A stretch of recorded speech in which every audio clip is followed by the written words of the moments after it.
Welcome everyone to our 6th Virtual Advocacy Days to discuss the impact of COVID-19 on our community and some of the drastic economic changes and challenges that we'll face ahead.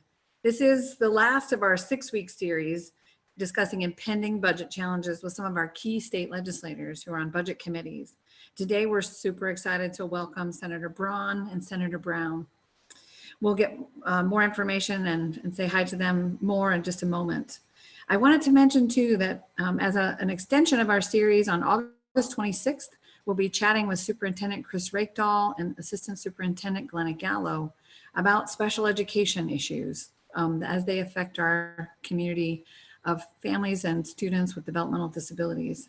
And shortly after that, in September, we're scheduling another Virtual Advocacy Days using the Spanish language. And we are lucky and fortunate to have several legislators who are fluent in Spanish, and they'll be joining our community of Spanish language speakers in Spanish, and we're very excited for that. My name is Stacy Dim, and I'm the Executive Director of the ARC of Washington State, and I'm co-hosting this event today with the Washington State Developmental Disabilities Council and with Self Advocates in Leadership, or SAIL. We appreciate that you're here with us today. And so I just wanted to remind everyone, please be respectful of each other's feelings, backgrounds, and differences in language and ability to communicate, and that we share different perspectives. We should always assume good intentions from our fellow Zoomers and our fellow legislators as well. Please remember too that it takes great courage to share your story. And so please, let's thank our speakers who are here today, who are sharing their stories, and our legislators here who are carefully listening. I'm excited about this opportunity today, and so now I'd like to turn things over to Jessica Renner, who's going to share some tips for interacting on this platform. Jessica, take it away.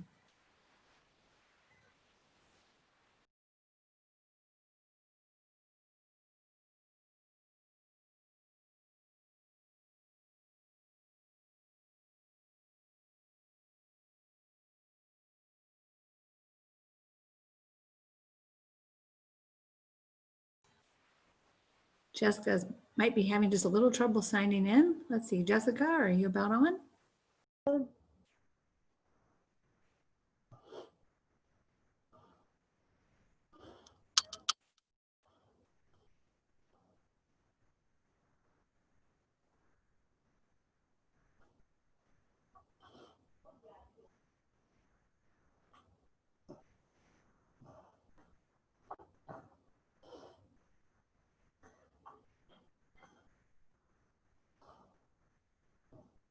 Good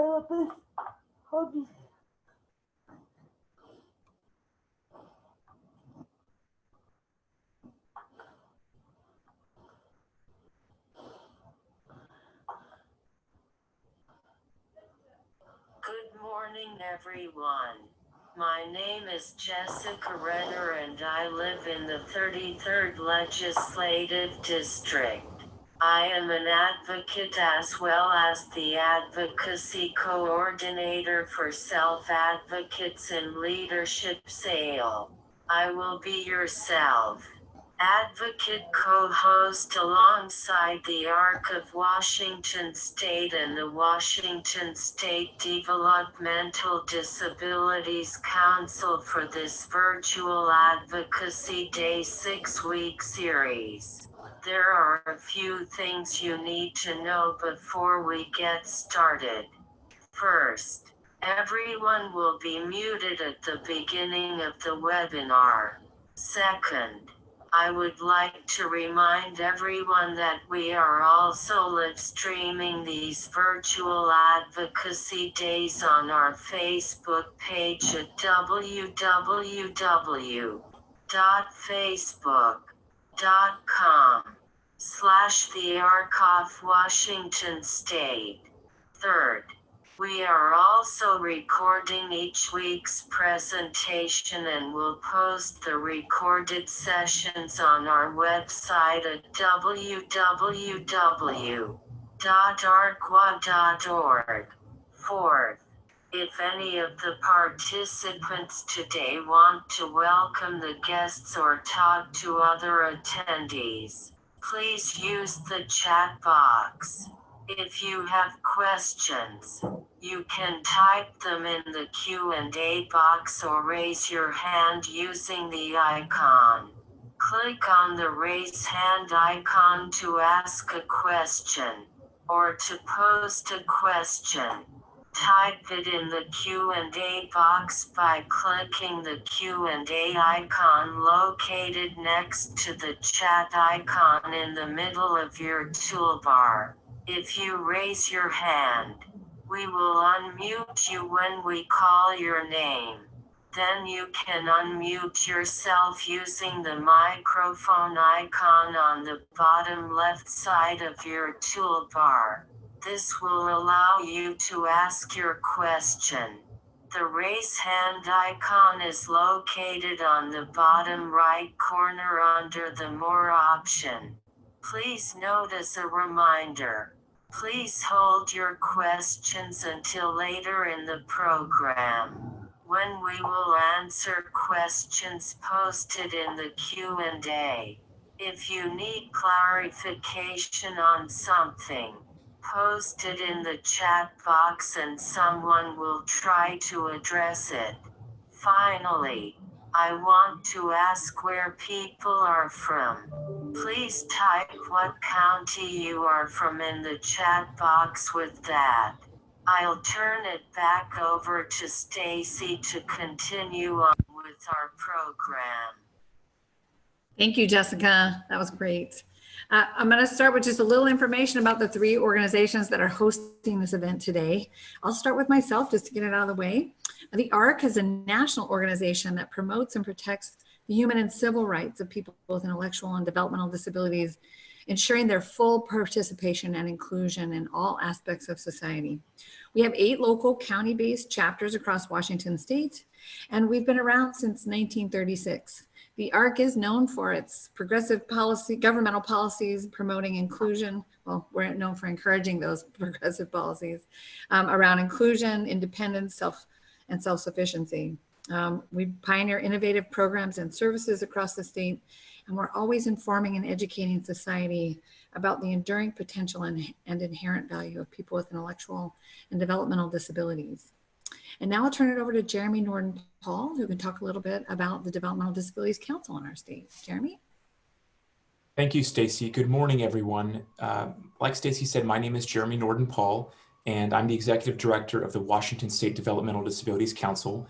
And to be honest, I'm feeling a little bittersweet this morning, like many of you probably, because on the one hand, the circumstances and the reason why we're meeting and talking today are very extraordinary and make us feel very fearful because we're experiencing an extraordinary pandemic, an unprecedented budget crisis, and we have a lot of concern and worry about the ways that may impact the developmental disabilities community, a community that was already underfunded and undersupported before the pandemic. So on the other hand, I am so thankful that we have this committed group of folks who is able to get together day in and day out and figure out ways that we can advocate and educate and make sure that our voices are heard. So thank you for being here today. We know that your time is pulled in 1,000 different directions, so we really appreciate your commitment.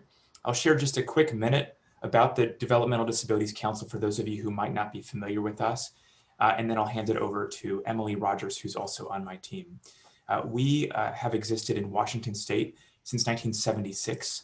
We're federally funded, and there is a Developmental Disabilities Council in every single state and territory across the country.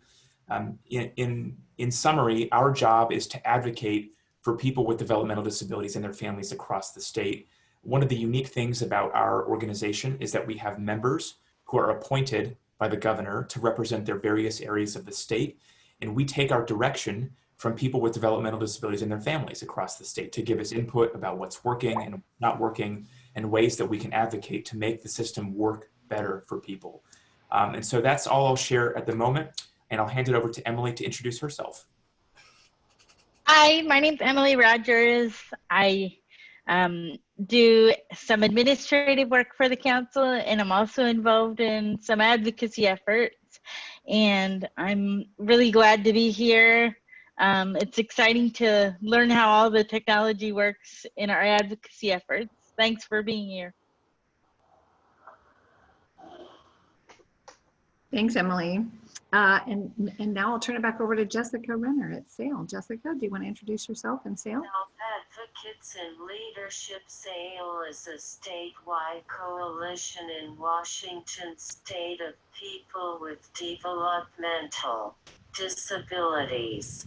The SAIL coalition strives with legislative advocacy to shape public policies that affect the lives of people with developmental disabilities. SAIL meets the second Tuesday of the month on Zoom from 1 to 4. SAIL, along with the ARC of Washington and the DDC, hosts advocacy days each year.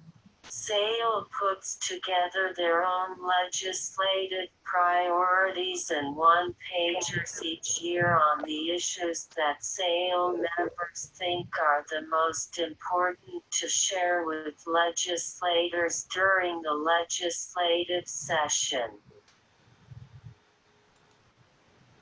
Thank you, Jessica. And now we'll turn it over to Diana Stadden, who's the ARC of Washington State Advocacy Coordinator. Everybody knows Diana. You'll see she'll be leading us through a good part of this program until we get to questions and answers again. Diana? Good morning, everybody. It is my pleasure to introduce the two senators that we have today that are joining us. Senator John Braun is from the 20th District, and that's down around Chehalis area, Lewis County, and some parts of other counties. And he is the ranking minority member on the Senate Ways and Means Committee. And then we also have Senator Sharon Braun, who is from the 8th Legislative District in the Kennewick area. And she is on the Ways and Means Committee as well. And she is also the deputy leader for the Republican caucus.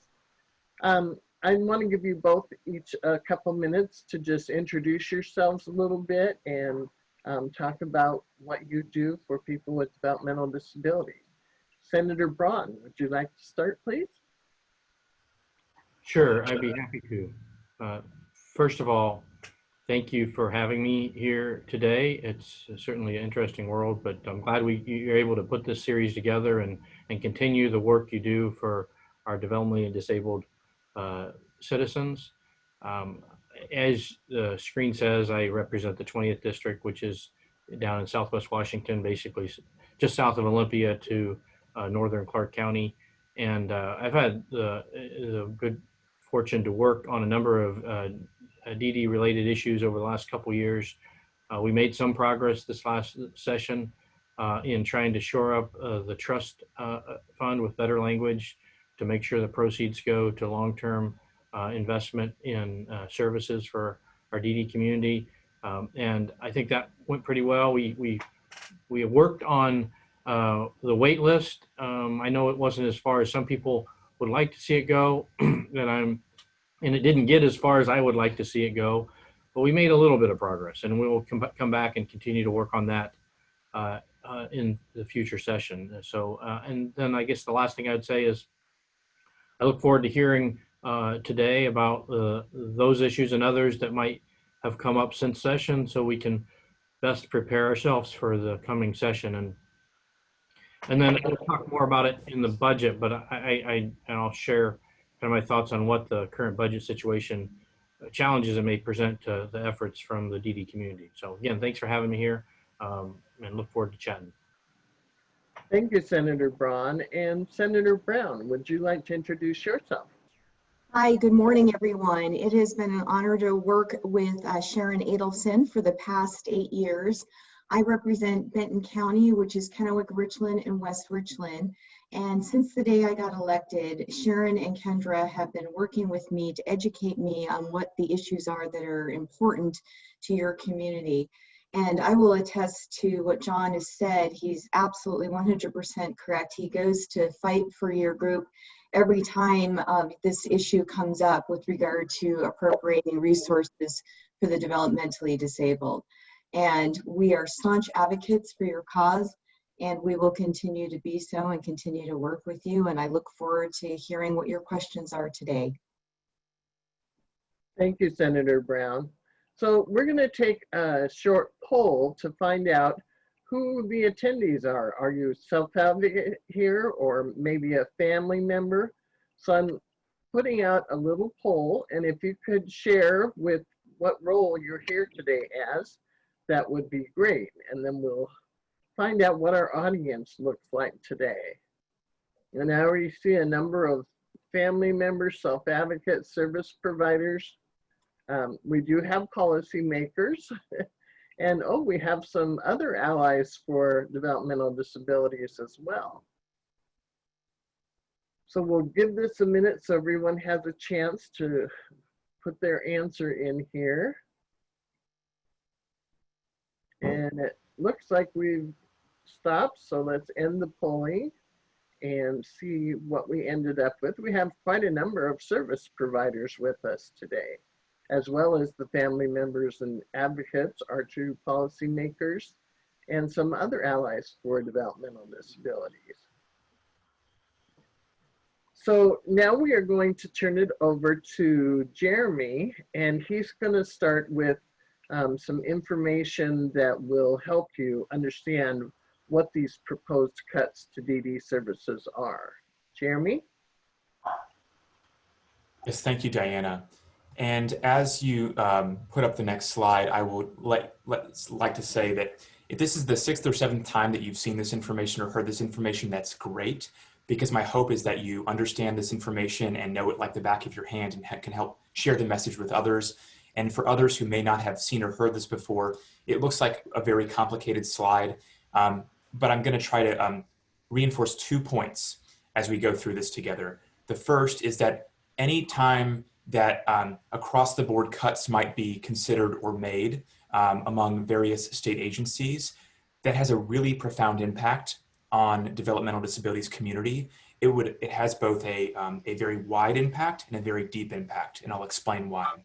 So the first thing that I want to explain on this slide is that typically when we think about services and supports for people with developmental disabilities, most of us think about DDA, the Developmental Disabilities Administration. And while that is absolutely correct, that a lot of really important services come from DDA, there are many other state agencies that provide really critical supports and services for people with developmental disabilities and their families, all the way from the Department of Social and Health Services, which includes many different administrations, from financial services to economic services, DDA, ALTSA, DVR, all the way to the Department of Children, Youth and Families, OSPI, the Healthcare Authority, Department of Health. So, and under each of those agencies, you'll see two different kinds of boxes. If you see a dotted box, it means that that support or service isn't specifically for people with developmental disabilities. It's for everyone, but it has a significant benefit for people with developmental disabilities who take advantage of it. And also, if you see a box with a solid line around it, that means that that support or service is specifically for people with developmental disabilities and their families. So my first point was that cuts would be very wide. And then what I mean by that is if there were across the board cuts to budgets for all of these different state agencies, people with developmental disabilities and their families would be cut in many different places, in many critical ways. And my other point is that the cuts would be deep. And by that I mean, if you look at the bottom of this slide, you'll see some information about what's called a federal match. And basically that means that for every $1 that the state of Washington invests to support people with developmental disabilities and their families, the federal government matches that and also invests another $1. It's a 50-50 split. So any cut to one of those matched services is basically a double cut or a deep cut. So again, the two main points on this slide are prospective cuts would be both wide and deep, which is why we're so concerned about them. Thank you, Jeremy. And this is Stacy Dim again, and I'll just go through the second slide. This is a snapshot of our DDA biannual budget. And you can see that we have about $1.8 billion in general state funds. And as Jeremy noted, really importantly, we have about a matching same amount, $1.8 billion in federal funds that comes when we spend those state dollars. So it's really important to know that when we're cut in our state funds, we also lose those matching federal funds. We, out of an estimated about 120,000 people in our state with developmental disabilities, there are about 50,000 of those individuals enrolled in our DDA services. But only about a third of the children and adults we would expect to see needing services are sort of in the DD system. So you'll see that only about 35,000 of those 50,000 clients that DDA actually has enrolled get one paid service from DDA. And probably most important to highlight is we have nearly 14,000 people who are eligible for services. They're enrolled, they've asked for DDA services, and they receive nothing. They are on what's called a no paid services caseload. And that is the highest wait list among social services that we have in our states. You'll notice if you turn over to the graph on this on the left side, this shows the dollars and percent spent on each program provided by DDA. And as you can see, most of the funds are spent on community residential services. So those are things like supported living, group homes, and other residential services. And then the other section of supports that is most highly provided are in-home services and supports. Those come through our home and community-based waivers. Those are critical services for families and include things like respite and supported employment. As we know, the majority of people live in their own homes and they live in the community, and most of them live with their families. You can see that about 13% of our state budget goes toward our residential rehabilitation centers or our state institutions. And we have about 551 individuals who are long-term residents in those state RHCs. What we know is that we have about 67 residents ready to leave the RHCs, but there are no community placements available. And that we have about 7 people still stuck in hospitals. That number changes every month. And we have about 53 eligible individuals stuck in psychiatric facilities.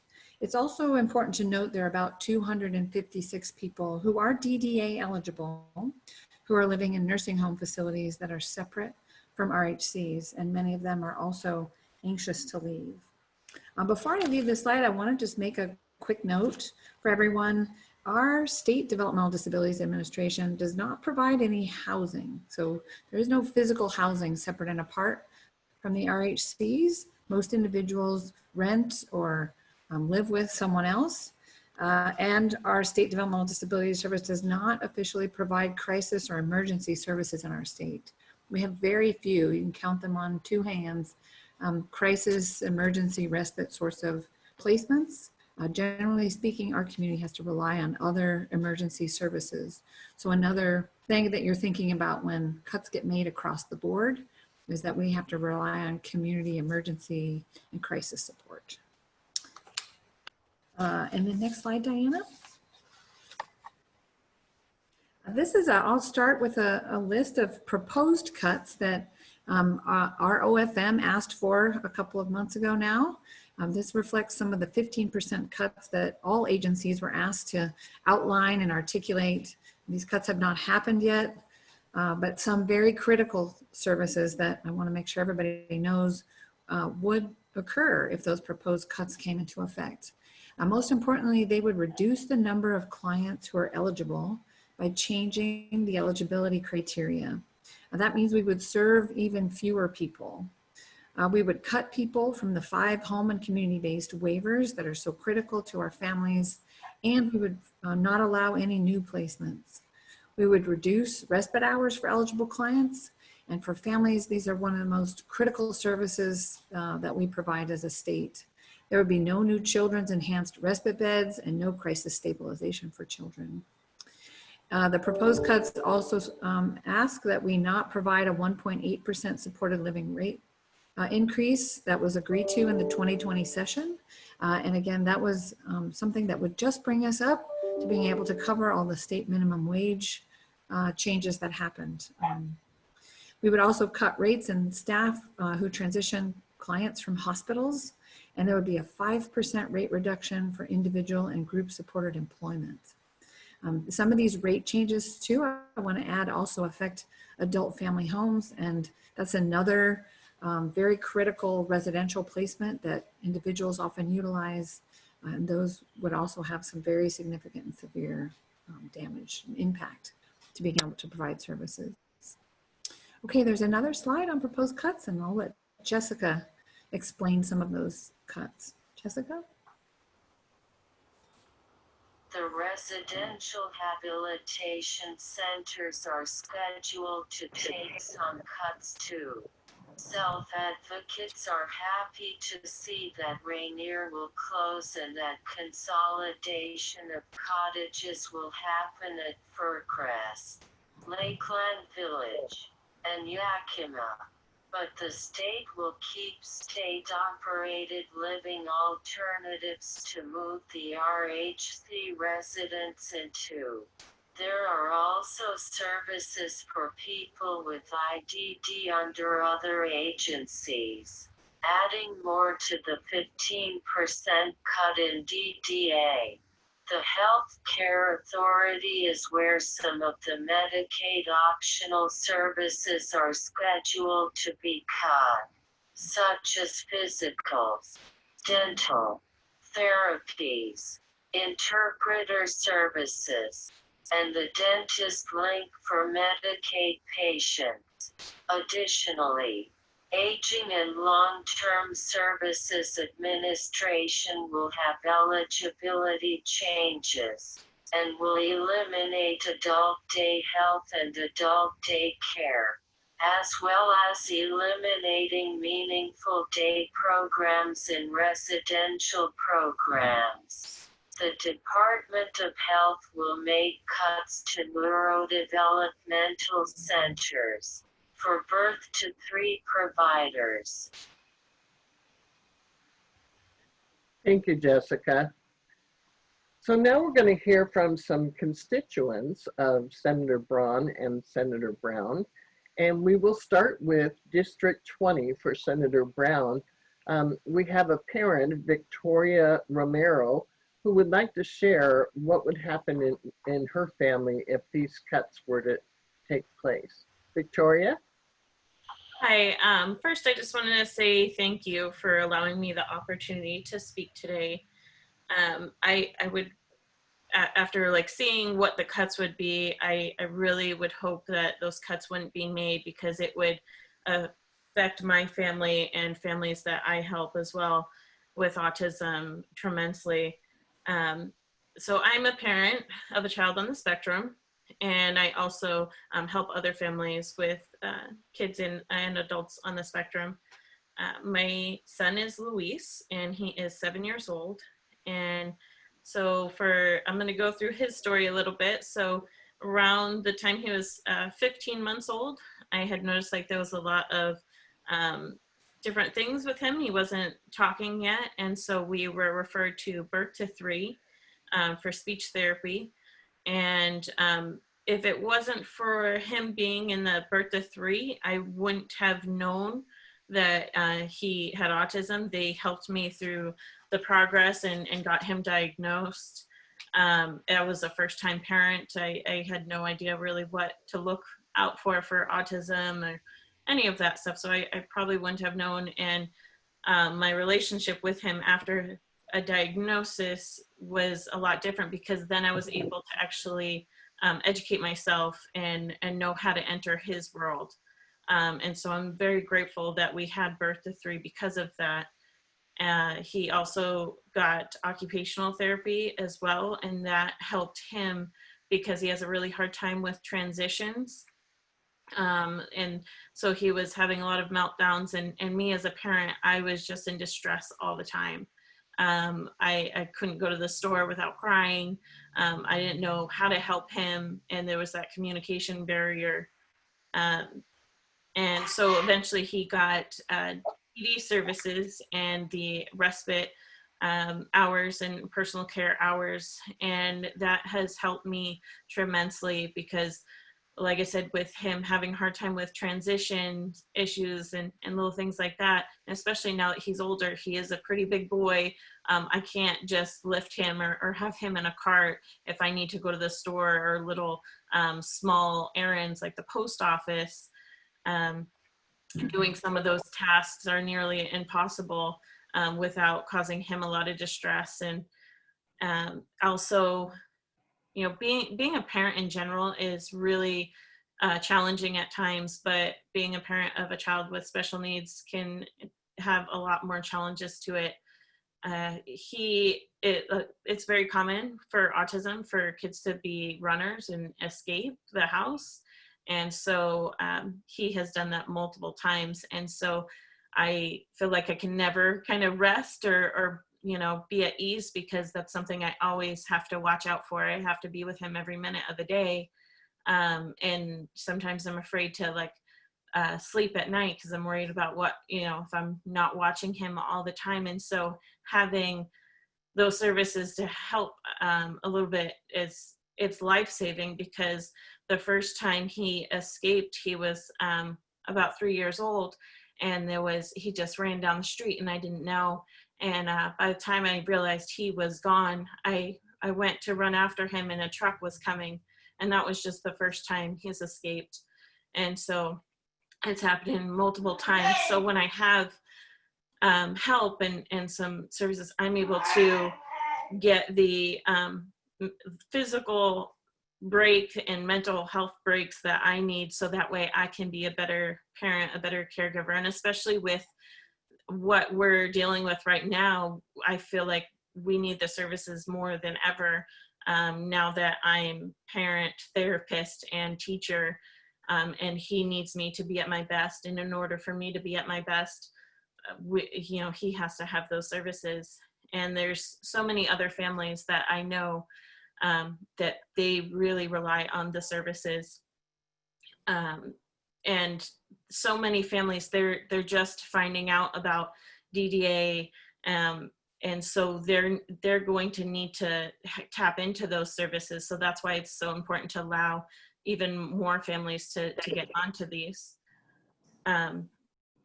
If it were just taken away, I really don't know what would happen with him. And I'm hopeful for the future that he'll have services like the employment services someday, and so he can have a meaningful life in the future. And currently right now, the employment services has benefited our family because the employment services go to my husband's work, and it's actually helped my husband understand disabilities better, and our community in this area in Lewis County a lot better. It's made a more welcoming environment having some of those agencies out there.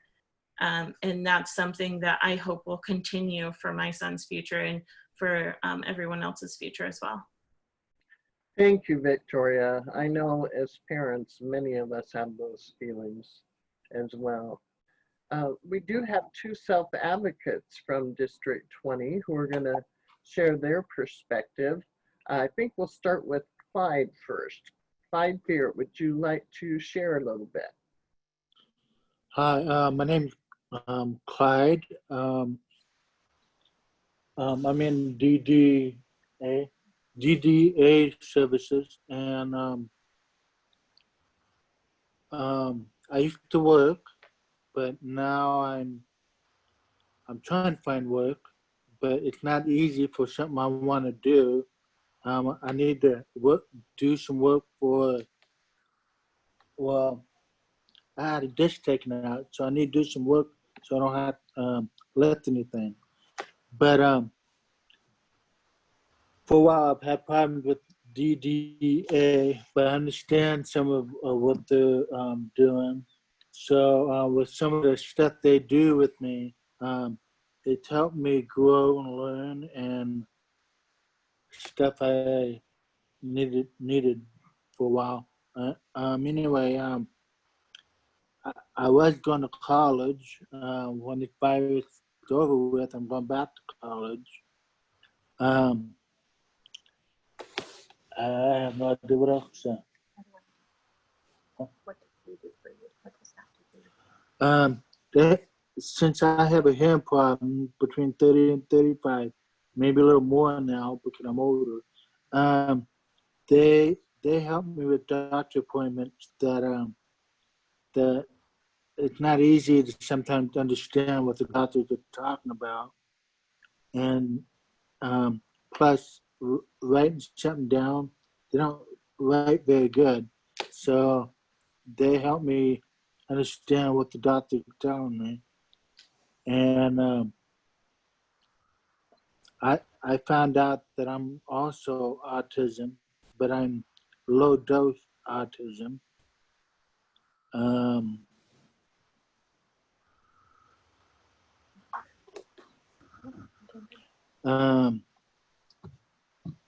to think of what else to say. They help me with my meds. Some of the meds, I don't know what they are. Sometimes I overdo it, but not always. Or not take them or whatever. But anyway, they help me with that. They help me with some of the cooking. And as far as I know, that's it. Oh, if I didn't have DDA, it would probably affect me because I don't always hear what I'm supposed to hear, and I need some help on certain whatever. I need some help on something, but not everything. I just hope I'm not cut off. Thank you, Clyde. And I'm sure Senator Braun understands how you're feeling about your services. So let's hear from Jill as well in Legislative District 20. Jill Moss, would you like to speak? Yes, I would. Hello there. My name is Jill Moss, and I get services through LifeWorks, and they take me shopping and to doctor's appointments and things like that.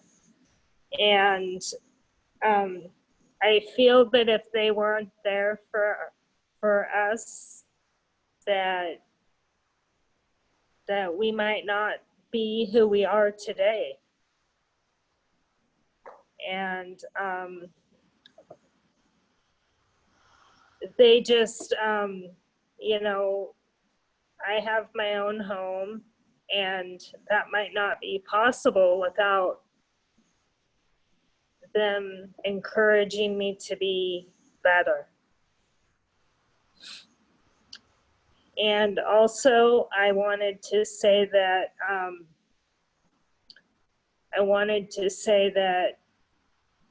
if you didn't have the services to help people with disabilities, then you might, you know, people might get worse problems like mental health problems, loneliness, stuff like that. And it's just great to have those services available to us. And also, if you cut job stuff, then job help, then we might not be able to work. And I am very happy to be working at the hospital at Peace Health. And like I said, if the programs weren't there, I wouldn't have an option. Thank you, Jill. And we're going to move on to our constituents from the 8th district, and then we'll give the legislators a chance to respond to all of you. So we're going to start with Sandy. She's a parent in District 8. Sandy, would you like to speak a little bit? Hi, yes, my name is Sandy Falls. I'm in Benton County under Sharon's district. Hi, Sharon. My husband was born in Franklin County, and I was born in Benton County, and we were raised in Benton County all of our life. We have a 37-year-old son with Down syndrome. I took a picture of him, and he is having a struggle today. He is not being the best boy, and this coronavirus is very tough on all of us. This is, oh, let me see. This is my lovely son, Victor. And you might see in the background my mother, because she came to help, because we got our granddaughter visiting. I need you to know that Victor was born to me and my husband at 22 and 25 years old here in Benton County. We were born and raised in Benton County and have lived here all our life. We rely on these services for our son Victor so that he can go to the ARCS respite program, the adult day program, and he could do community inclusion and have a job. During this coronavirus, we are stuck at home and have been since the middle of March. Needless to say, this has caused much due stress to our family. If they cut any more services from us, we're just going to be totally relying on just us. As I just turned 60 years old, my husband's going to turn 63. We have taken care of this boy for 37 years. And we've done it willingly, lovingly, but there's times we need more help given to us, and we can't have more things cut, because what are we going to do without it?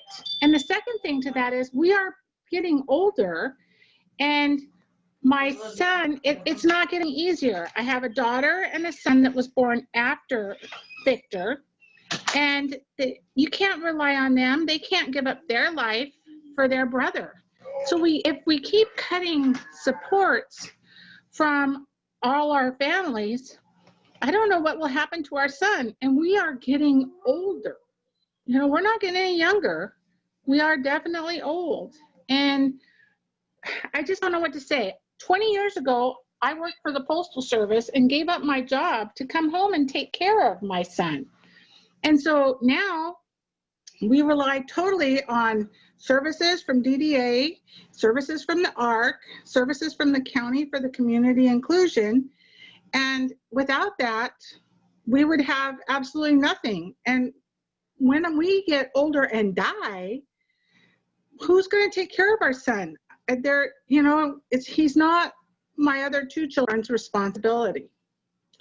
So I do have one other story I would like to share quickly, and that is we lived by a boy named Mark. He was born on the same day as me, 5 years after me. We both I turned 60, he turned 55 on Sunday. Just this last December, his mother died. Before that, about 10 years before that, his father had died. Mark lives lovingly by himself and can drive and is quite high functioning. But without these kind of services where he would have respite or someone to take him to the doctor when he can't drive, such as the dentist, or go to get food, I worry about Mark. Because right now I'm still alive and my husband's still alive, but both his parents are gone. And his sister lives in Texas. And she can't always just be flying up here, especially now, at a drop of a hat to try to help Mark. But Mark has lived in Benton County at least since 1977, because that's when they bought the house that was down from our house. And so he's lived here all his life. He knows the neighborhood, knows Richland, Kennewick, and I'm worried about Mark too. So without cutting, with the cuts they're proposing, they're just too deep. Because when you start cutting DDA, and then you cut the ARC, and then you cut community inclusion, to me, that equals out to about a 45% cut for my son, Mark, and all the other kids. When all you're really asking for is people to be cut 15%. But when you hit multiple agencies that handle our developmentally disability kids, it's hurtful. It's just absolutely hurtful. And I think they should try to find those cuts from somewhere else, from people that have, we have paid taxes all our life here in Benton County. My mother came here in 1942. My husband's family's been here longer than that. We have paid and respected this county all of our life. We're not new residents. We are good tax-paying people, good working people that got handed a child with a disability and took it seriously and have done the very best we can. So I would hope that you guys can help fight for us to not give any more cuts more than 15%. And if it's 15% for just one program, That's not 3 programs. Thank you. Sandy. That was wonderful to hear from you, not only for your family, but the fact that you care about Mark, who isn't part of your family, but he's someone you know and care about. So we're going to hear from a couple of self-advocates in District 8, and we're going to start with Anthony Nash. Anthony, would you like to speak, please? Yeah, my name is Anthony Nash, and I am a self-advocate. So, and it's like, what I think it's like we need to really protect these services, because there are individuals with extreme critical things, like, you know, that where they need the top care, and it's like, if these services get cut, those benefits get cut, and they're at risk of being like either hospitalized or worse. And it's like, I'm also in DDA, and it's actually helped me a lot too, along with my family. And they basically, like, my mom was always trying to work like 2-3 jobs, trying to support me, my sister, along with my dad working a job, and they basically did everything to support us. But then I guess sometime DDA said, well, why don't you work for us? And she got paid for taking care of me, and that kind of took some of the strain off. So it doesn't just help the DD community, but also the family, where it supports everyone. And it's like, we need to keep these services so that no one gets cut. It's like, yeah, like Sandy said, is find another program that needs, like, something else, where a program that's not being as much, and put it to where it can be used the most. And we need to fight to keep everything, and just make all our legislators statewide understand this message, that we are people first and our disabilities are second, and we need that help. Thank you, Anthony. We have one more self-advocate who is calling in today by phone. And so we're going to ask Teresa Payne, if she would like to share a little bit of her story. Teresa? Yes, my name is Teresa Payne, and I get DDA services. I get a caregiver, and I do have a community guide, and both those things are important to me because I am visually impaired too, so that is very important to realize, because my caregiver helps and does the cooking for me, the food prep, and that is important because of my vision. She takes me shopping, and if I had to go shopping by myself, I can't see the amounts of things. I can see big print, but when it comes to the amount of what things cost, it is very difficult for me.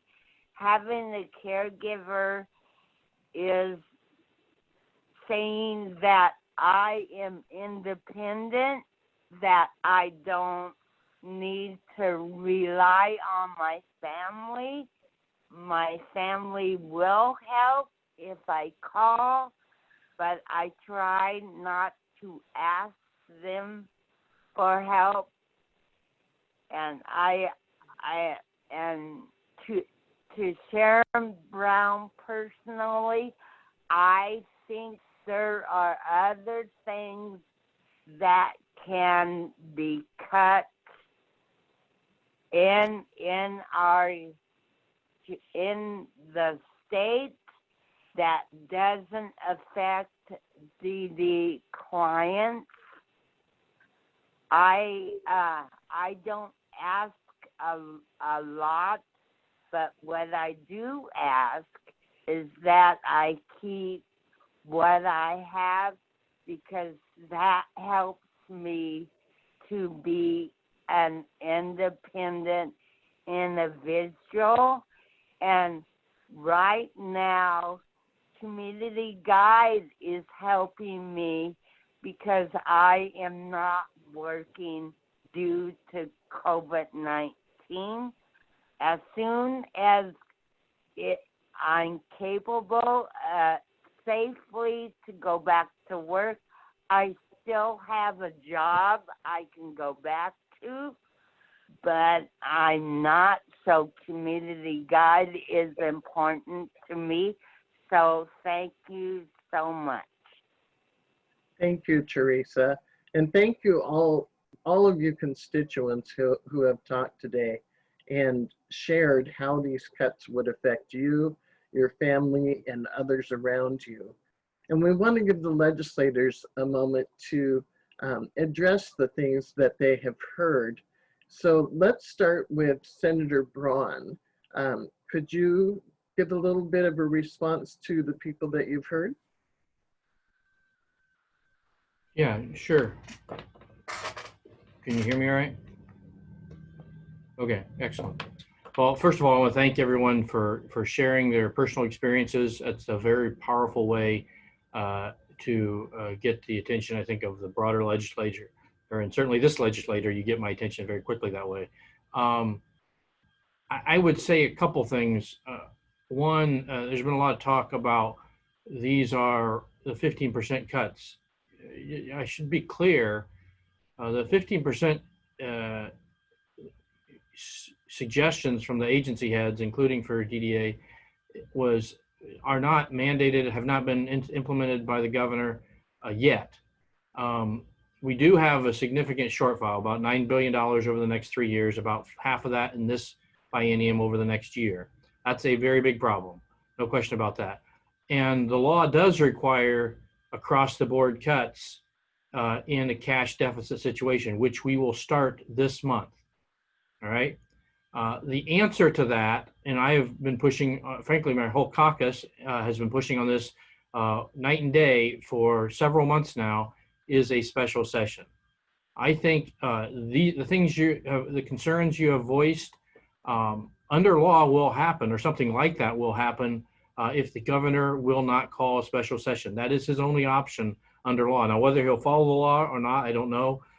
So far, he has been resistant to a special session. You need to get your message out to the broader legislature. We need to deal with it as designated by the Constitution in session, dealing with our shortfall. And I feel fairly strongly that if that's the case, these proposed cuts to services for our DD community can be either eliminated or significantly lessened. We are in a tough situation budget-wise. I don't want to pretend otherwise, but the right answer is to get in special session. So I would encourage you each to advocate within the channels you have for a special session sooner, not later. It should have happened in June. We should be in there right now talking about this. And under the plans currently suggested by the governor and frankly by the majorities in the legislature, originally they were talking about session in June or August. They meant August. Now then they start talking about August or November. They meant November. Now they're talking about, well, November or January. To be clear, they mean January. And here's how that will play out. We are short $4.5 billion in this biennium. We have reserves of $3 billion, restricted and unrestricted. So you've closed your gap to about $1.5 billion. Now, revenue did come in a little bit more higher than projection this last month. That's good news. That closed it down to maybe $1.3 billion. If we start solving that problem now, we can do it with minimum impact to DD services and frankly other parts of the budget that are that serve vulnerable populations. If we don't start until January, it doesn't matter whether you solve that problem with reductions in spending or with new taxes. You can't implement it fast enough to make it anything else than enormously painful on both sides. If we wait until January and even if you say we're not going to fix it with any reductions, which I don't think is realistic, you got to raise $1.3 billion in the last 3 months of the year. That is an enormous tax increase. What never ever done in our state before. And frankly, it's not clear to me that tax increase would even raise money. You're taxing largely the business community who's already struggling, and so you may increase the tax rates. The chances you actually raise more money are very, very small in my view. So what you end up with is enormous cuts. That's just what's going to happen. And I don't want to be just being plain. The only way to get after this in a way that does not mean debilitating cuts to necessary services, as the folks have described here, is to get after it right now. Right now. The types of things you've described today are very compelling. Everybody should hear that, and that should motivate them to be in the session right now. Thank you. Thank you, Senator Braun. We're going to also give Senator Braun a chance to respond to her constituents as well. Senator Braun. Thank you, Diana. And to Sandy, Anthony, and Teresa, I want you to know that I've heard what you've had to say, and I've heard your struggles over the past several years, which is why Senator Braun and myself really go to bat for this organization when we're behind closed doors trying to help the majority party write the budget.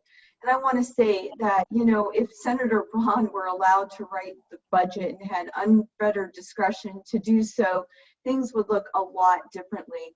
Our hands are really tied by the majority party. So basically, we're relegated to doing something similar to what you guys are doing. You bring your stories to us, we bring your stories to the table when we're negotiating, and we try to advocate on your behalf in that room. So I'm going to reiterate what Senator Braun said. Your stories need to go out across the state, because if we were the party in control, things would be a lot different right now. We would have already been back in special session. We would have already been dealing with these very, very critical issues and trying to mitigate the exposure and damage to your particular group. Thank you, Senator Braun. This is Stacy Dim again. And I just first want to say thank you so much to Clyde and Jill, Sandy and Victoria and Anthony and Teresa. It takes so much bravery to share your personal stories on Zoom and Facebook and a lot of strangers and their state legislators. I want to tell you how valuable it's been to hear you. I do want to take a brief moment just to recognize that we're still knee deep in a pandemic and we're all tired in so many ways. Some of us have experienced COVID ourselves. Some of us have lost loved ones, and we're grieving on many levels. People with developmental disabilities are 4 times more likely to be infected by the virus, and in our state, 3 times more likely to die from COVID. Many people with intellectual and developmental disabilities have underlying conditions. And there are over 5,000 people that live in group care settings where the risk is often much higher because they share caregivers who have more than one job and are in more than one setting. So if we've learned anything, it's that during the COVID crisis, it's become very clear that being in your home and being able to receive services and care in your home, in the community, is critical to keeping people with developmental disabilities safe. And that means access to these home and community-based waivers. And unfortunately, there are just multiple barriers to these services, as people have noted. So in light of that, in some ways we think, so how could it get any worse? And then here we are talking about these looming historical cuts to programs and services that give people critical lifeline services like personal care and respite care, medical care, and allowing them to still live in the community. So we recognize that as public servants, you're both going to make some extremely difficult and courageous decisions in the near future. And this might be one of the most challenging times to be a legislator. So we thank you for that. We also recognize that you're both on budget committees, and we think that the state budget is the most important piece of legislation that we act on. And it's really about where we reflect our values. So we decide what we're investing in and what we're not investing in, who we're going to protect. And we, frankly, we know talk is cheap. Where the money goes reflects our values. And so we know that you're going to be critical to this conversation in the committees that you sit on. We hope that you're going to help us address some of the underlying inequities that have existed even before COVID-19 for people with developmental disabilities. We're 41st in the nation in spending. That was nothing to be proud of before, and I can't imagine what it's going to look like shortly once we get back in session. We have nearly 14,000 people waiting, and if we add to that list, we're going to add to the already impending crisis and the situation that we have now. I understand that we're facing an $8.8 billion shortfall, and as you explained, Senator Braun, in the short run, we have even more critical numbers to look at. In the developmental disabilities cuts, that was about $140 million in state funds that were proposed at 15%, which is $280 million if you add in the federal dollars. And it's clear to us that we're not going to be able to cut our way out of this crisis. We're wondering if there's any time that the word special ought to apply and that it benefits our community. We're hoping it will be now. Your thoughts about a couple of things. One, could we be protected in the rainy day fund, for example? Can we use federal money first and protect us? And what are your thoughts about how federal money will impact the crisis, the funding crisis that we're looking at? And generally, we're just wondering if revenue is going to be something that legislators are going to consider, raising revenue and what that looks like, and how we can participate in some of that solution. Senator Braun, why don't we start with you? Sure. Thank you. There's a lot of good comments there. I would go back. I don't want to repeat what I said before, but you aren't. This is a big problem. I would offer a couple things. One, budget-wise, not specifically DD, big problem. But keep it in perspective. We are still growing. We still have $2 billion more this biennium than we had last biennium, and we still expect to have more money next biennium than this biennium. That's good news. If you're an individual family or a small business trying to balance your budget and you get news that you're going to grow by 4% in spite of a worldwide pandemic, you feel blessed. But that's where the state is. So it could be a lot worse than this. As bad as it seems, it could be worse. The other thing I'd say is we don't have to solve the whole problem today. We just got to start as soon as possible. We should have started before now. And I agree with you. We had the opportunity in June to get through this current biennium without any substantial cuts. And it's enormously disappointing to me that we didn't do that. In June, we were faced with roughly $1 billion in new spending for new services. And some of those services were great new services. I fully supported most of them, frankly. But they were new. You don't add new stuff when you're short by almost $9 billion. We could have stopped that, and we didn't. On top of that, you mentioned the rainy day fund. We absolutely will and should use the rainy day fund. Between the rainy day fund, which has about $2 billion in it, and unrestricted reserves, which has roughly another $1 billion, we'll use all that to solve the problem in the current biennium. That's about $3 billion towards the larger problem. And that leaves $1.5 billion, as I said before, and we've had a little bit more revenue, so say $1.3 billion. Had we not made, let those increases July 1 go into effect, we could have saved another $1 billion maintaining current services. And I'm making no argument that current services are sufficient. They are not. But I certainly don't want to go backwards. We've worked hard to get where we're at. We should not go backwards. We should have not increased, and so we didn't have to go backwards. Unfortunately, we didn't do this. Had we done that, and the other thing you mentioned is federal money, stimulus money, and we think, now the stimulus money comes with the CARE funding, and the state got roughly $2.1 billion. Comes with a lot of rules from the U.S. Treasury about spending it on COVID, about not supplanting funds. But those restrictions notwithstanding, we believe we could effectively supplant about $500 million of projected state spending. And we do most of that through FMAP and the additional match that was offered for Medicaid. And that would basically, if we do that, and we still can do that to a large degree, that closes the gap. That could have allowed us to close the books on the current biennium with no cuts. That would have been an enormous first step towards solving this problem. Unfortunately, so far there has been a refusal to act. It's not too late. We can still do these things. It's just every day that goes by, it gets harder. And my point earlier is I don't think you can cut or tax your way out of this if you wait until January to get started. I just don't think it's possible. Not only that, state law is pretty clear. Now, I don't know whether the governor will follow state law or not, but state law is pretty clear. If you have a cash deficit, and OFM is saying as of this month, we have a cash deficit, state law requires across the board cuts to balance the budget. Requires, it says shall, doesn't give any choices. He says shall cut. And if you do that, then absolutely that will be devastating to the services we're talking about today. So, but it's not the only option. We could come into special session. We could think through things we could do. And I'll be very candid. I don't think new revenue is a good idea, but we're not in the majority. I suspect it will be part of their discussion. And I may not like everything that comes out of special session, but it's still the right thing to do. And it still minimizes the impact to these critical services we're discussing today, and frankly, many others. So that's my simple one. Yes, rainy day.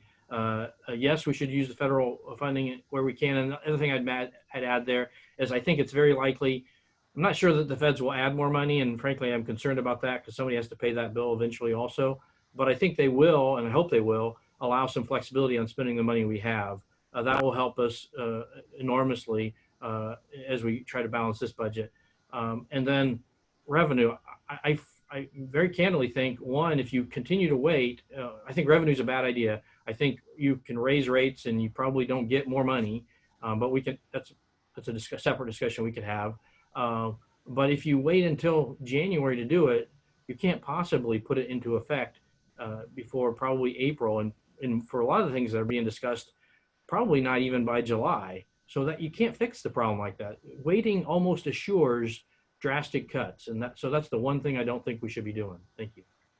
Thank you, Senator Braun. We appreciate that. And Senator Brown, could you add to some of the things that Senator Braun has said? Sure. We missed a tremendous opportunity that we had by not convening in June to mitigate the exposure to the state's budget of that additional $1 billion in additional requests. It was an enormous opportunity missed. And every day that goes by continues to be more time where we could be in session discussing and mitigating exposures to your agencies and other ways to basically fill in the holes, plug the gaps. And we're not there. And when we reconvene in January, we're at mission critical. I mean, the criticality level is off the charts at that point. And as Senator Braun has said, it's almost too late at that point without doing something incredibly drastic to address the shortfall that we're going to be seeing. So again, without reiterating everything I've already said or what Senator Braun's already said, we have a real issue. And the only way to deal with this is to get into session and to start talking about it. And we're not there. And we don't have the ability, because we are the minority party, to get ourselves there. And so I would call upon all of you to lean on other legislators across the state to implore them to get back into session to deal with these critical issues. Thank you very much, Senator Brown and Senator Braun. Once again, my name is Jeremy Norton-Paul with the Council, and Stacy and I are going to take a look at some of the comments and questions that have been coming in. Just a reminder to folks, if you do have a comment or a question you'd like to make, if it's a question, please use the Q&A box. If you put it in the chat box, we'll see it as well. So there's a lot of great comments and questions that have been coming in that have already been addressed in some way. And there's one that I want to draw attention to. And I'll first direct this to you, Senator Braun, because of your involvement in the Ruckelshaus group concerning the residential habilitation centers and the ongoing work to invest in community living options for folks. And so I'm going to just read directly because I thought it was a very well-phrased question. It said, Senator Braun, thank you for saying we should not go backwards. Washington State is funding people in 4 state institutions, that's the RHCs, at a cost of $1,000 a day. 99% of people and families choose to live in the community when given a choice. How do you see respecting the intellectual and developmental disabilities choice to live and work in the community, and finally follow the national lead to shutting down institutional facilities in Washington State? Thanks, Jeremy, for the question. I think it's pretty straightforward. As you noted, I was on the Ruckelshaus committee. I think we made progress. It did not land exactly where I'm a strong advocate of moving more quickly to allow folks to move out of the RHC setting into communities. I think I've been clear about that for some time. I recognize that there are people that differ in that opinion and they feel strongly, and we need to discuss the progress forward with them in a civil manner, and I think that's what happened with Ruckelshaus. Like I said, it wasn't quite as progressive, frankly, as I would like to see, but it's headed in the right direction, and I think ultimately we will move closer to the national standards, albeit much slower than I would prefer, and I think many would prefer. It's good to see that we're at least having a dialogue and we're moving in the right direction. I do. I share some of the concerns people, that echoed earlier. Is the progress we made, and the progress I think will happen in the next few years, will require some funding. There's no question about that. We may have disagreements on how much funding. It's all reasonable, but it will require some funding. And now we have a very unexpected challenge, not only in finding new funding, but continuing the funding we have now. So I don't say that to be discouraging. I just say we got to face the facts as they are. We need to continue to press. I think personally, again, noting that we got some common agreement and we have a path forward, we just have to do everything we can to maintain momentum on the Ruckelshaus group's report, and not let it, like so many reports to the legislature, find a place on a shelf and wither. That will be our challenge. And now we have even more challenge, because it may take where we, the plan that takes, 1 year may take 2 years now, or 2 years may take 3 years. So we got to maintaining momentum. And I think, this series, this today and the series you've done is critical to that. Will be the key to success, but it's going to take a while, just unfortunately. Thank you, Senator Braun. Senator Brown, would you like a chance to respond to that question as well? Yeah, since day one that I've been in the legislature and had the opportunity to meet Senator Braun, we both have been advocating for you guys to mitigate any exposure to your organizations, to help with resources, and to get people into the community and out of institutions. And we'll continue to do that. Again, we're in the minority, our hands are tied. Basically, all we can do is sit at the table and make a really good argument and point out the facts. And we're going to continue to do that for you. Great, thank you, Senator Braun, Senator Brown. We've heard that in this process, whenever the legislature comes back together, there are certain groups that are protected.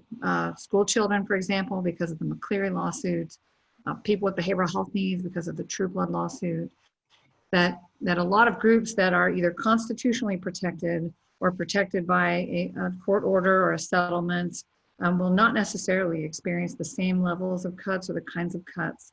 And we would argue that we're in the Constitution, and that clearly the Constitution could not have meant to protect lands and buildings, that it protects people with developmental disabilities. We're just wondering, other legislators have suggested that we need to have a lawsuit to clarify that and make it clear. We're wondering your thoughts about that, and if you have other ideas that maybe we are already constitutionally protected, and that we could be included in that group. Senator Braun? Well, I wouldn't argue that a lawsuit would certainly clarify your position. I'm not going to advocate that you do one thing or the other, because a lot of decisions have to go into making that choice, but it would certainly clarify your position. Thank you. Senator Braun?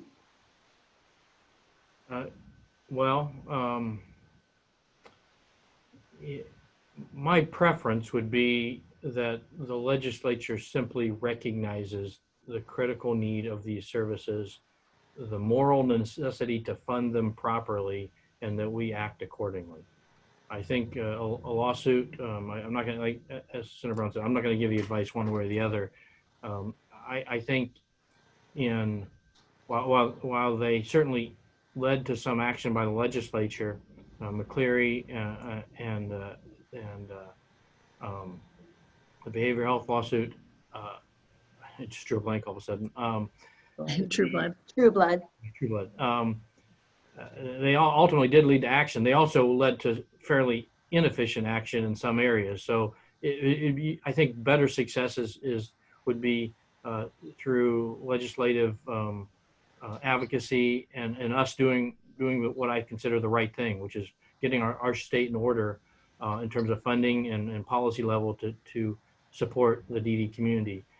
I would say, we've been a little pointed maybe on the majority and on this issue. In the Senate, we've had pretty good success in passing and funding DD bills. I mean, the last two sessions, we've passed big and funded in the first proposed Senate budget substantial improvements in funding for the DD community. We have not been very successful in getting those through the House, and I'm a little bit a fair amount of frustration there. I don't fully understand it. It's hard for me not to understand why they don't see the pressing need, but that's the struggle we've had. So I think we are making progress. I think at least in the Senate, there's a broad support for moving more quickly in the right direction, increasing funding. I think that will continue, and even during this challenging budgetary times we have now, but we haven't quite closed the gap in the House yet. And so I'd encourage you to work there. I will continue to work on folks there to get that done. And I say this in many places, the legislature is largely not choosing between one good thing and one bad thing and just funding the good thing. There's lots of good things out there. And people are making their best choice, and we all have different viewpoints. I mean, a simple, I talked about the increased funding in July 1, and I don't want to harp on this too much, but we spent hundreds of millions of dollars on a pay increase for state employees. Now, state employees are enormously important. They're valuable. They deliver great services. But in a world where inflation is near zero, that a lot of people don't have jobs, and that money, spending that money there is going to endanger critical services like the ones we're talking about today, seems like it deserves more consideration. And hate to be a broken record, but we ought to be doing it. The legislature ought to be doing it in a special session right now. Thanks. Thank you, Senator Braun. Those are all great pieces of advice, suggestions, ideas. We've had Democrats and Republicans on this series, and it's been very valuable to hear from both parties, and also hearing some of your observations about maybe some gaps between the Senate and the House on our issues. We fully recognize Republican members have been great about saying they want to work together and be bipartisan, and then note that the Democrats are in charge. But we are hopeful that these are always bipartisan issues for people with developmental disabilities, and we're looking to both of you as leaders to bridge some of those gaps. And we're curious you know, what your thoughts are about how to bridge those gaps, so that we're not so polarized and we're working together on the issues for our community. Do you have any thoughts about that? Well, it really isn't a partisan issue. It really is, as John said earlier, a moral issue that we should be looking at, and it is our responsibility. And I think the more that you all talk about your stories and get those out there and talk about it to members of the House, the more successful we'll be able to be in protecting these programs. Thank you. Senator Braun, any closing remarks? Well, you've asked the question of the hour, is how do we start pushing ourselves further apart and bring us back together to work on these issues. And I wish there was a magic solution. I really do. But I do know that, again, I feel like I'm just repeating ourselves. We won't pull ourselves back together by staying out of session, not forced. You know, we get a lot of, especially this time of year and in an election cycle, there's a lot of talk about how divided we are politically in the country, and we certainly have different viewpoints, even around the country and within our state. That's true. But when you get into, those of you who've lobbied or come to Olympia, when you get everybody together like that, and I recognize that's challenging right now with health concerns, but there are ways we could do it safely, I believe. There's certainly still difference of opinion but it's much harder for us to disagree via email or via public announcement than it is face-to-face in person, faced with difficult issues that have to be solved in a reasonable and thoughtful way. We gotta, if we want to pull ourselves together, we gotta be talking to each other, and we're not right now. That again, special session. I think I've said that a few times. We should be working on this, and if we did, I have a lot of faith. There are good people on both sides of the aisle that want to solve this issue and want to solve it in a thoughtful way, in a way that doesn't take us backwards, in a way that is realistic from the budget, but also keeps us moving forward to provide these services. But it's stuck. We're stuck because we won't get into special session. And I would just add, this doesn't require the governor. The legislatures can do it. It takes 2/3 vote from the legislature to put ourselves in special session. The Republicans have been uniform in saying they will support that. They will work in a bipartisan fashion in a special session, and we've got nothing but crickets from the other side. So I have no doubt people on the other side of the aisle in the majority want to support these things. But somebody said earlier, talk is cheap. Saying you'll support services and continue services, but refusing to step up and say we need to be in special session, I will vote to do that as a legislature. It's just cheap talk. It's not doing anything. Thank you. Thank you, Senator Braun. You and I had the opportunity to serve on the Ruckelshaus House group together, and oftentimes within our community, we talk about the need for champions and those who will help us champion the causes that are important to us. And I hope you know, and if you don't, I'm telling you now that you're one of the names that continues to rise to that short list of champions that I hear mentioned a lot. So I hope you know that. And Senator Braun, we're so thankful for your commitment as well. As you've been sharing your perspectives, there have been a lot of great comments coming in around things like the importance of fair wages for those who are providing direct care and support, comments about the no paid services caseload really just being a politically correct term for a wait list, and just being very clear about that and what it is. And also some comments about how cuts now end up becoming more costly in the long run. If we don't make investments now, they end up hurting us more in the long run. So some great comments that have come in. We appreciate you both so much for your time and perspective. And now we're going to hand it back over to Diana so she can talk to us about some advocacy actions that folks on this call can take. Thank you, Jeremy, and thank you to both Senator Brown and Senator Braun for joining us today in this conversation. I am so appreciative of the constituents who got up here and shared their stories, and even though it was difficult to talk about some of these things, it's things we all need to hear and we need to share with others. And this whole video series that we've done for the Virtual Advocacy Days is online on our website. So if somebody missed it, ask them to go view it on our website online so that they can hear these testimonies as well. We'll be using these for a while, I think. Basically, with the way the pandemic has hit our state, we'll probably be doing things virtually for a while. So I encourage you, share those things with the people that you know. And we're going to talk a little bit for just a minute or two about what can you do now, because this is, you know, really important that you attended today and heard these things, but you need to do something with it. So we're going to talk about some of the different things that you can do. We do have an action center on the ARC's website, and you can sign up to get action alerts through there. Just put in your name and address. And when there's a critical need for legislators to hear from you, then we'll send you an email with a little bit about the topic, and then you can modify the email to say what you want to your legislators, and it will automatically send it to them. There is an action alert right now for Congress. They're working on providing funding for people in our state. And one of the big pieces is the Medicaid home and community-based services, which is what our waivers are. We could hopefully get some help from the federal government that would make us not have to have such deep cuts to our Medicaid services.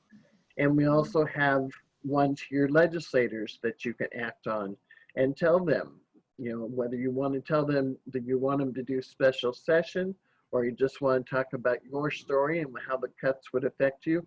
All of those things are important. I'm going to turn this over to Emily for a moment, and she's going to talk about an advocacy toolkit that the Developmental Disabilities Council has. Emily? Hello, everybody. My name is Emily Rogers, and I just wanted to talk a minute about this new toolkit that's been developed. And basically, there's several ways that you can connect with your community and your legislators. In the first column, it talks about social media and some of the hashtags you can use, which is Cuts Cause Crisis, or No Services, No Life. Several others there. There's some videos that you can view and also share. One of my favorites is Bill and Karina, friends of mine, and that's a really good resource. There's also some images that you can use in social media.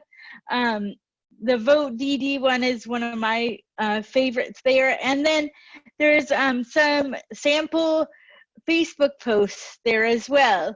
In the middle, you'll see there's messaging. The key here is to speak really plainly when you're speaking about what your needs are and some of the needs of yourself or your family, because lots of times we start talking and we get into maybe some jargon and some words that we're familiar with in our community, but not everyone knows them. So the more plain that you can be, the better off everyone will be. There's some places where you can share your message, such as community meetings or in social media, or talking with your friends and your family, neighbors and others, and also the governor and the legislature. At the bottom of that column, you'll see several different documents that are available for reference, for some information that you might need when you're putting together your messages. Also, if for you it's easier to have a template and just fill in maybe some details about your story, there's some templates available to you in the final column there. And then if you use the phone, the easiest, and maybe the phone's the best way for you to reach out, there's also some scripts available to you so that you can have an idea of what you might say over the phone. So we're hopeful that this is a good resource for you as you continue to decide your advocacy strategy. Thanks so much. Thank you, Emily. And now we're going to turn it over to Jessica to talk about another avenue. Be sure you know which district you live in. You can find it by going to the legislative website shown and putting your address in the form. To email your legislator, it is the same format for them all. You just need to know their first and last name, which you can also find on the legislative website.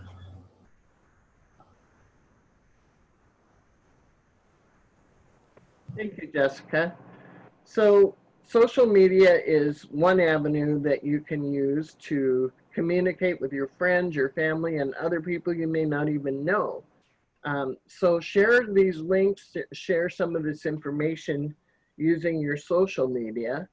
And then there are also groups. In addition to all these things we've talked about, there are parent coalitions, there are self-advocacy groups, parent-to-parent groups, a lot that you can join, not only to get more information as it comes in, but to share your views and share your stories as well. So what we're going to do right now is I'm going to put up another poll, and I'd like to find out what you plan to do now with this information that you've gotten.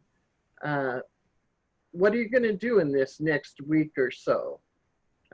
You could respond to an action alert. You could do any of these things that we have seen. And so I'm going to launch this poll. And if you could let us know, what do you want to try and do in this next week, whether it's emailing or calling your legislator, joining an advocacy group, signing the petition, or one of the action alerts that are on our website. We just want to give you a chance to put it firmly in your mind. I need to do something about this. It's not going to change if you don't. Change is made by those who show up. That's one of the things we tell people all the time. So I really encourage you, commit yourself to something and do it this week to get this message out there so that people understand how these proposed cuts would affect you and would affect your family and would affect those around you. And again, I really want to thank Senator Braun and Senator Brown for taking time today and sharing all of this with us, and for the constituents who were brave and spoke up and shared their stories. We thank all of you, and all of you attending today. We thank you for being here to listen to this. And it will be posted on our website again shortly. The first 5 videos are already on the website, and this one will be added shortly as soon as we have the closed captioning put to it. So looks like everybody's done polling, and it looks like calling or emailing your legislator is what most people think should happen right now and want to do. And I'm so glad that people are going to do that. And I encourage you, this presentation is also going to be posted on our website. So if you need to go back to the presentation and get reminded of different ways that you can take action, and then as well as we'll have the links to some of those places that you can get involved with people.